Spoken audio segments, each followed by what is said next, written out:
O uso de todo.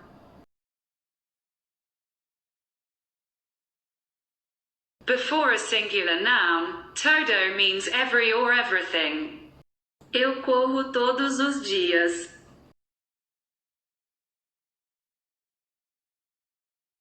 When it means everything, todo can also be found after the noun. Você joga futebol o dia todo.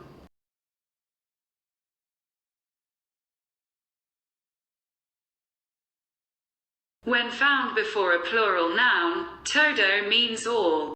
Você joga futebol os dias todos.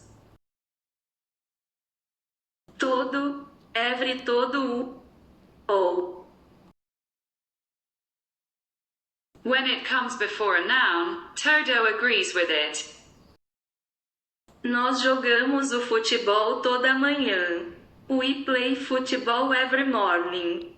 Todo becomes toda. To form the plural, we can add s. Nós lemos os jornais todas as manhãs.